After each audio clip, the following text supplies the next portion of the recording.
Story 1. Feierabend is a German word describing the moment you stop working and start enjoying the rest of your day.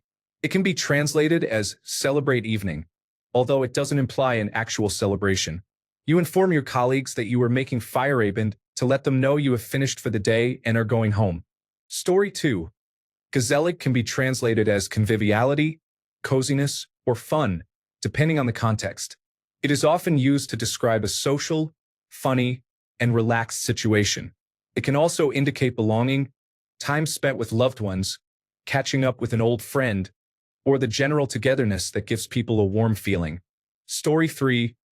Oh, I remember that Filipino word that my friend taught me, kilig. It describes that giddy, fluttery feeling you get when you're excited or thrilled, usually because of something romantic. It's like having butterflies in your stomach. Story 4. According to another recent thread on Reddit, overmorgen, the day after tomorrow, and Forger, the day before yesterday. Story 5. Dag and Ja are important expressions in German. Story 6. Saudade is an emotional state of melancholic or profoundly nostalgic longing for a beloved yet absent person or thing. It is often associated with a deep understanding that one might never encounter the object of longing again. Story 7. In Spain, they say sobremesa, which refers to the long time spent after a meal chatting at the table, can last for hours. This concept doesn't exist in America, partly because servers are often trying to politely encourage diners to leave so that others can have the table. Story 8.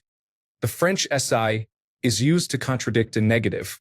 It is extremely useful, and there is no equivalent in English that is nearly as eloquent. Story 9. One of my favorite idioms in Chinese is covering one's ears while stealing a bell. It tells the story of a thief who wanted to steal a bell, but when he tried to remove it, it made a loud sound. The thief was stumped until he had a brilliant idea. He stuffed cotton into his ears so he couldn't hear the bell anymore. He continued his work to remove it, and unsurprisingly, he woke everyone up and was caught.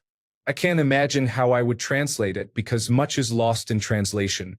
Additionally, describing hot and cold in terms of traditional Chinese medicine can get confusing quickly if you are not familiar with the concepts. Story 10. Lagom is a concept that embodies a balanced approach, similar to Goldilocks' preference for finding just the right amount. It applies to everything in life, promoting moderation and harmony. Story 11. Pizdarija, in Serbian, literally translates to ridiculousness. It refers to anything that is absurd, insane, yet amusing and unexpectedly entertaining. For example, the party was a real spectacle. Everyone got drunk, and then the police arrived and arrested the host's grandmother. Story 12. Overscud, in the context of someone asking you to do something or inviting you to participate, can be politely declined by saying you don't have the overscud, similar to saying you lack the emotional or mental bandwidth to engage. I miss the simplicity of expressing this, as it allows you to avoid going into greater depth about why you cannot participate. Story 13. Welsh, CWTSH. A CWTSH is a safe place where you would keep something valuable. It became a verb.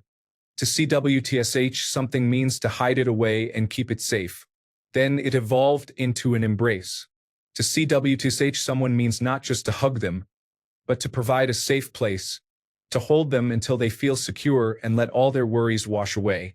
Also, Hiraeth is most easily translated as homesickness, but it signifies more than that. It is a deep longing for a time and place you cannot return to, perhaps even for a time and place you never experienced. Have you ever watched someone describe their childhood and felt a longing for what they had? That is Hiraeth. Story 14. Spanish, Takeo. Google states it is the same as namesake, but that is not necessarily true. A namesake usually refers to someone you are named after, such as a child named after a grandparent or aunt/uncle. However, Takeo simply means someone who shares the same name as you. You do not have to be named after them. It could be a school friend or coworker. You share the name without being named after them. Story 15. Gezellig and hihi. Dutch.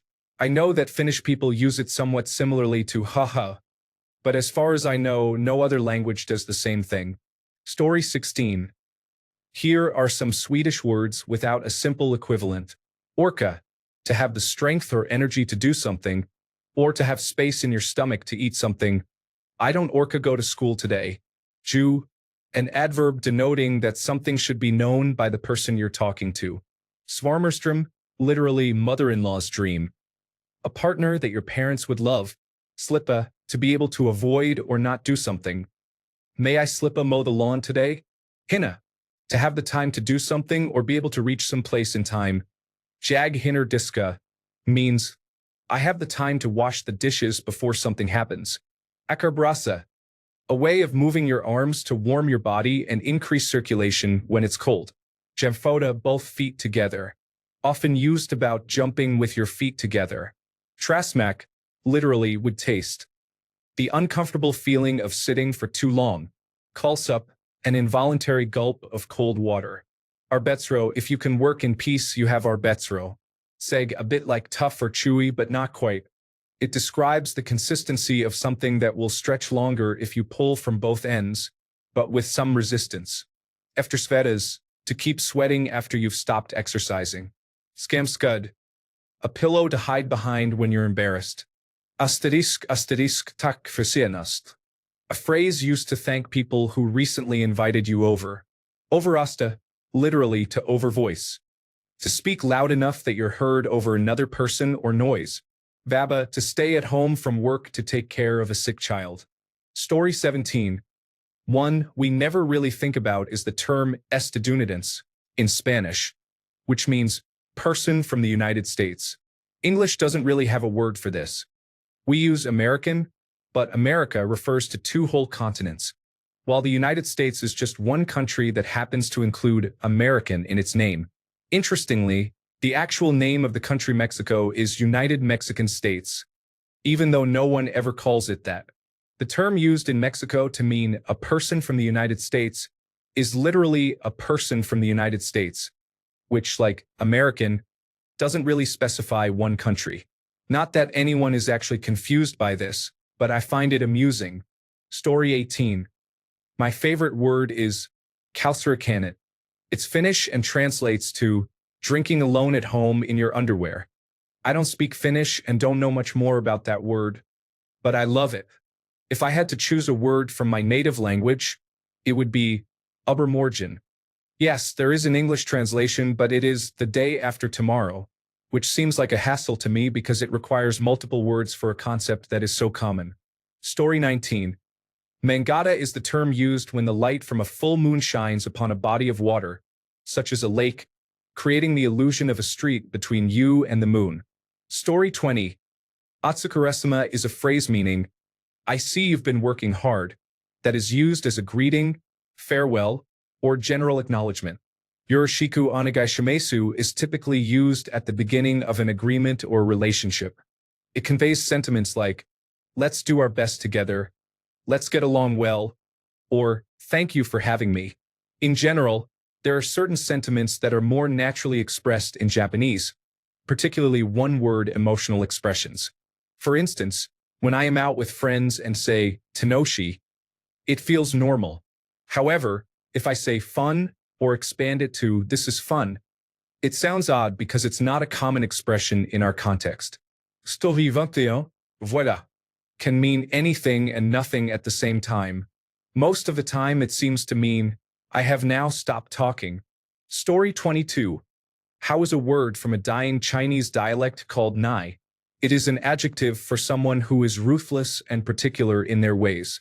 I have never been able to fully explain the feeling of this word in English. Story 23. The Portuguese word, saudade, one of my favorite words, describes a nostalgic longing to be near something or someone that is distant or that has been loved and lost, the love that remains. Story 24. Among the Lebanese and other Arabic cultures, we have the word yaberni, which translates to you bury me. It expresses deep love and a wish to die before the person you care for, so you do not have to endure the pain of losing them. It is a profound way to show affection, often directed towards our children. This word fills me with pride for my culture, and I take it to heart every time I hear or use it. The first time I held my son and whispered it to him, I shed tears. It encapsulates exactly how I feel. Story 25. I recently found that traumites was the only way to accurately describe the tasks I was doing. I couldn't think of the appropriate word in English. It's like formal paperwork and administrative work, with a sense of being involved in bureaucratic processes. Google Translate says it's formalities. But from my understanding of the use of the word learned in Chile, that's not quite right. Story 26. Kurwa is a term in Polish and other Slavic languages. The basic translation is whore, but it's a versatile swear word that can fit into many contexts in a sentence and still make sense. The tone in which it is spoken can also change its meaning. Story 27. Frelou is a French adjective used to describe someone who is sensitive to the cold or, figuratively, someone who is risk-averse and very prudent. Story 28. French justment. It could mean speak of the devil or indeed, or something I can't quite pinpoint. If someone were trying to provide a counterargument but instead confirmed yours, you would exclaim justment. Story 29. Kilig in Tagalog or Filipino does not have a direct translation in English, but it refers to an euphoric feeling, often associated with romance. Story 30.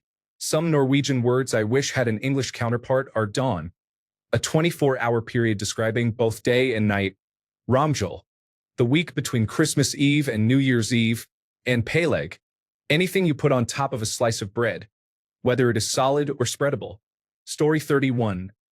This is slightly related, but I think readers of this thread would enjoy it. Do yourself a favor and read The Dictionary of Obscure Sorrows by John Koenig. The whole book is made up of words to describe feelings we experience throughout life. It is such a fascinating read and explains many things I have never thought to name. Story 32. Hiraeth in Welsh refers to a deep, bittersweet longing or homesickness, often for a place, person, or time that is irretrievably lost. For me, it is eating trifle in my grandmother's kitchen. I will never get to experience it again, as it is lost to time. Story 33. こんにちは。私はちょっと日本語が話せます。学校で学んでいるので、あまり流暢ではありません。ただし、どうぞという言葉は、私が覚えている限り意味が一つではありません。いろいろな文脈で使われます。例えば、紹介の最後にどうぞよろしくと言ったり、何かを貸すときにどうぞと言ったりします。実際、翻訳機に入れれば意味を得られますが、一つの意味に収まるわけではありません。Story 34. Saudade is a word that denotes an emotional state of melancholic or profoundly nostalgic longing for a beloved yet absent person or thing. Story 35. I like the German word Fremdschämen, which roughly translates to feeling ashamed of someone else. It is used when a stranger does something so embarrassing that it makes you feel shame as well. Story 36. Plamas is not quite buttering someone up, glad-handing, or appeasing. To plama someone is to gently and agreeably steer them from their original intent, assuaging their fears while getting what you want through a steady stream of confident persuasion. In doing so, the person being influenced feels heard, validated, and believes they have received exactly what they wanted. Story 37. Vorogene usually translates as vortex, but it isn't a vortex. We have vortis for that. It is a rampant and unstoppable mix of different intense feelings or confusing events and people, like a whirlwind of things happening all at once. It represents both the present and the aftermath of a strong literal or figurative experience. It is something you are engulfed by, a strong chaotic situation in which you are absorbed and feel out of control. It can be positive, negative, or both at the same time. I like how it sounds phonetically. It reflects its essence. Story 38. Does local use of an English word, without an equivalent meaning in America, count? In Malaysia, they frequently answer questions with the single word, can. It is not rude, as it would be perceived in America, and simply means that is possible in a way that lacks any other meaning, preference, agreement, or approval/disapproval. There is no equivalent word or meaning that I am aware of. Story 39. 2 things you quickly learn about language. Everything is translatable. Everything is untranslatable. This means you can convey your meaning in another language, but almost no words have a one-to-one translation because similar words in different languages often function differently. For example, two words that confuse Chinese speakers in English are let and make, as in let me do something versus make me do something. In Chinese, the character uncovers both meanings. Similarly, the English word make, as in create, is represented by the character zuo in Chinese, but zuo primarily means to do. Story 40. Torschlusspanik is a German term that conveys the fear and desperation someone experiences when they believe they are getting too old to find love and will die alone. It is also sometimes used to explain why people settle for unsuitable partners to avoid being alone. Translated literally, it means fear that the gate is closing. Story 41. German, Fernweh, is the longing you experience when you yearn to explore the world. Story 42. In French, the verb falloir is challenging to translate precisely.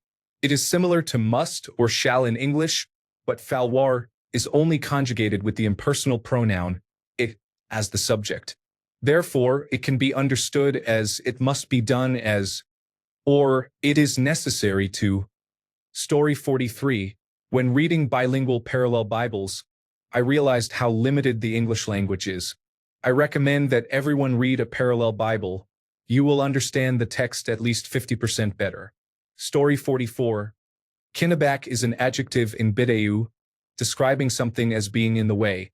English does not have a direct equivalent for this word and simply states that something is in the way. Story 45. Grappig is a word that can be used for many different things, but no English word can truly convey the same meaning. Story 46. The Finnish word kellarikko describes a situation in spring when roads are in poor condition and islands are unreachable due to thin ice, making boat travel impossible. Another term I have noticed is the verb tarjeta. Mina tarkinen means I was warm because I had enough clothes on. Mina en tarjanut means I couldn't be there because I was too cold from not wearing enough clothes. Story 47. French words are often directly used by English speakers, so frequently that most people don't realize it. You can create an impressive list of French words used untranslated, such as rendezvous, déjà vu, cliché, chic, facade, brunette, cinema, television, and entrepreneur. An American friend and I once made a list and gave up after about 60 words, yet we still had more in mind, including animals, military ranks, and cooking vocabulary. Story 48. We have bigas, uncooked rice, versus Canaan, cooked rice, and tudom, burnt rice. Can be translated, but there is no direct equivalent. Manananggal, a creature that is half human and half flying, with giant bat wings and fangs. The human lower half remains hidden, while the monstrous upper half flies off in search of victims. Story 49. Swedish lagom refers to a state where something is not too little and not too much. The closest translation is just enough, but it does not fully capture its essence. Story 50. Indonesian translates to masuk angin, which refers to a combination of various disease symptoms, essentially representing the core of all ailments. In Korean, sugoitsamnida expresses gratitude for hard work. It is used to acknowledge someone after their shift, typically when they have finished providing service to a customer and are leaving the store. Story 51. Lagom. Unlike many of the words mentioned, it cannot be accurately described in English. It exists somewhere between having just enough of something and having the perfect amount. Story 52. The Arabic word translates to, and thus we have given it to you to drink, consists of 15 letters. Story 53. Soft and peleg. Soft is like juice, but it is very concentrated juice that needs to be diluted. Peleg is anything you can put on a slice of bread, such as cheese, liver pate, Nutella, salami, and more. Anything can be peleg. Story 54. Not a native speaker, but I was taught that the Italian word contrada doesn't directly translate. It is mostly used to refer to the geographic areas of the city of Siena, which compete in the Palio. Each area isn't quite a neighborhood or a district. It is simply a contrada. Story 55. If I say, you didn't do your homework, you can't answer yes or no. Yes means yes, you're right, I didn't. No means no, I didn't do it. C is a negative yes.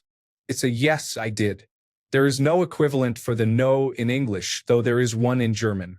It frustrates me that English speakers ask this kind of question, and I can't answer yes or no. It's as if they are setting me up to trip, and I have to repeat the whole sentence. Yes, I did my homework. Story 56. Apapachos is the act of expressing love to someone through affectionate gestures, such as kisses and hugs, that resonate deeply with the soul. Story 57. Huga means having a good time in Danish, but it cannot be directly translated. Feieraften refers to the end of the working day, when you leave work. Story 58. I am bilingual in Italian and English. There are Italian words that cannot be translated into English. Simpatico, allegria, cazzata. Story 59. Philotomo is a uniquely Greek concept that defies precise translation into English, literally meaning love of honor. It encompasses a complex set of values central to Greek identity. The closest English approximations might be honor code or sense of duty, but these fail to capture its full cultural depth. Someone with philotomo acts with integrity not for external recognition, but because it is deeply ingrained in their character. As Greeks often say, philotomo isn't taught but inspired. When someone lacks philotomo, it is considered one of the harshest criticisms in Greek culture, suggesting they have failed not just themselves but their entire community. This ancient concept, dating back to classical Greece, remains a cornerstone of Greek values today, representing the ideal of placing collective good and personal honor above self-interest. Story 60. Grima is a Spanish word that describes the feeling you experience when you hear or feel things that cause extreme discomfort, such as nails on a chalkboard. Story 61. Bayanihan, which means communal unity or mutual assistance in Filipino, describes how people work together to accomplish a goal. A typical example of this is a community lifting and carrying a nipa house to move it to another location. Story 62. I do not speak Anishinaabe but know some words. I was taught a great one by an Anishinaabe friend when we were both mobilizing with the union against our management, which ultimately failed. Jimage, which may be spelled differently in various regional dialects, means something like doing something in secret. It carries significant anti-colonial connotations. It represents a form of secretiveness that exists for self-protection and evading the powerful. Story 63. Tar, Swedish, is a verb used to describe a thought that is weighing on you or gnawing away at you. It is difficult to express this concept in English. Story 64. Many Russian words relate to drinking. Zakuska, the food that accompanies alcohol. Pyanka, a gathering primarily aimed at getting drunk. Zapoy, a period of excessive drinking that lasts for days, weeks, or even months. Story 65. That's a good tip. It's pretty useful. Also, since I'm here, you never need to say watashi wa in Japanese. The subject is always implied, so unless you specify otherwise, people will assume you're talking about yourself.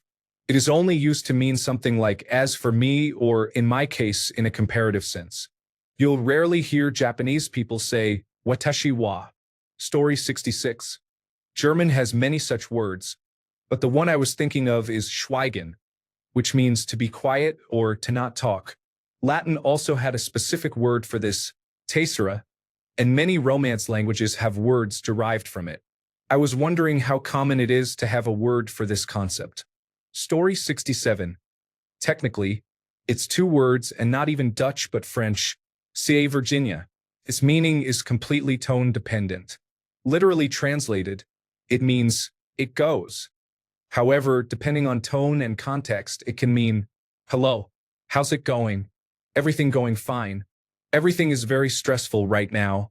Are we going to have a problem? A warning, c'est Virginia. When repeated, the meaning changes. CAVA can mean everything is going great. How's it going? Or back off, dude. Can serve as both a question and an answer. Ça va. How's it going? Ça va. Fine. Ça va. No, but really, ça va. Not really. This can represent a full conversation that is completely different from ça va. You're annoying me, please stop. Ça va. I will. Ça va. That's good then. Ça va. All right. Story 68.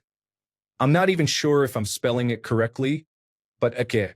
I can't quite explain exactly what it means, but it's used to describe something that is overly greasy or cheesy, so rich or over the top that it makes you feel nauseous. Story 69. Sisu is a Finnish concept that embodies courage and perseverance, emphasizing the importance of never giving up, no matter the obstacles. My mother, who is Finnish, would often remind me of this during difficult times, asking, "Where is your sisu? Show your sisu." Story 70. My favorite term in Japanese is tachiomi, which can be accurately translated as standing in front of a newsstand, reading a magazine from front to back without any intention of paying for it. Story 71. Everything can be translated into any other language. It depends on how many words you need to use or concepts you need to explain. Story 72. Lagom means neither too much nor too little. It comes from the Scandinavian tradition of drinking from the skull of a fallen enemy. In this tradition, you would take a sip and pass the skull to the other warriors. Your sip should be lagom. Lag signifies team, and om means around. Story 73. Hong Kong Cantonese Sernai Si Lai. It describes a middle-aged woman who adheres to traditional ways of thinking and dressing, often married and not employed. Sometimes it is considered derogatory, but at other times it is used as a neutral term. Story 74. I disagree that any words cannot be translated between languages. Some words do not have a one-to-one correspondence. You may need to use a sentence or more to translate them properly. If you think about it, this is the same even within a single language. That is what a dictionary does. It translates words from the same language back into the same language. Thanks a bunch for sticking around till the end of the video. Remember to subscribe, and until next time, stay awesome and goodbye.